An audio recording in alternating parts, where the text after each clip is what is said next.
सुप्रभातम। अब हम लोग दीर्घ संधि पे लघुदान कौमुदी के अथ संधि प्रकरण में जो दीर्घ संधि है उस पे चर्चा करेंगे। अकः सवर्णे दीर्घा सूत्र है। अक से अकः सवर्णे दीर्घा का सूत्र का वृत्ति है अकः सवर्णे चिपरे पूर्व परयोर दीर्घा एकादेशः स्यात्। अकः सवर्णे चिपरे अकः सवर्णे चिपरे पूर्व परयोर दीर्घा एकादेशः स्यात्। अकः अकः मतलब होता है पंचम्यन, मतलब अक से पर क्या हो तो अक मतलब अक प्रत्याहार, अक मतलब अक प्रत्याहार।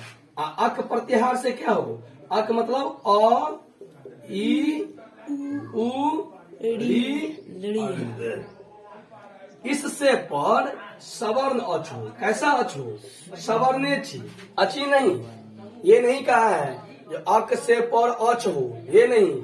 अक प्रत्याहार के बाद कैसा अच होना चाहिए? सवर्ण अच। मतलब सवर्ण अच मतलब होता है जैसा अक में अच है, जो अक में ऐसे अक में अ आया तो पर में कैसा अच होना चाहिए? अ या आए होना चाहिए। यदि ई है तो पर में दीर्घ ई या दीर्घ ई होना चाहिए। उ है तो पर में क्या होना? पर मतलब बाद में। उसी तरह से अक से पर, अक के बाद यदि सवर्ण अच होगा, यदि जैसे अक में रहेगा उसी तरह से यदि सवर्ण अच होगा तो पूर्व, पूर्व मतलब पहले वाला अक वाला प्रत्याहार का वर्ण, और पर मतलब सवर्ण जो अच है उस दोनों को मिलाकर स्थान में दीर्घ एकादेश होगा। जैसे अब क्या है? दैत्यारी। क्या बना रहा है? दैत्यारी। आप देखिए इस सूत्र का अर्थ और ये उदाहरण प्रयोग। दैत्य प्लस अरि। अब लग गया अकः सवर्णे दीर्घा। अकः सवर्णे दीर्घा।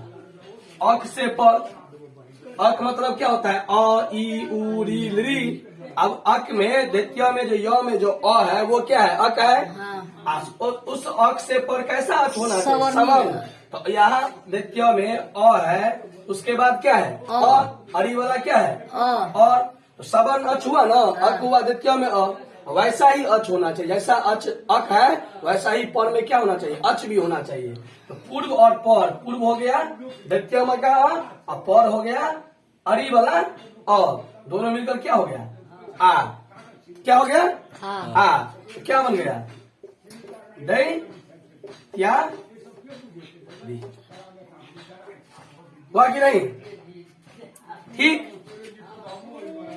अब दैत्यारी के बाद दैत्यारी अब है श्री सह। श्री प्लस ईसा श्री प्लस यहाँ भी देखिए। अब अकः सवर्णे दीर्घ अक से पर मतलब अ ई उ री लृ के बाद यदि सवर्ण अच हो तो अक प्रत्याहार में ई का श्री में ई आया ना, उससे पर जो अच है ये ई सवर्ण अच है कि नहीं? जैसा ये ई है वैसा वो भी ई है। इस दोनों मिलाकर पूर्व पर मिलाकर क्या हो गया? दीर्घ श्री। उसी तरह से बनेगा विष्णुदया। विष्णु प्लस उदय।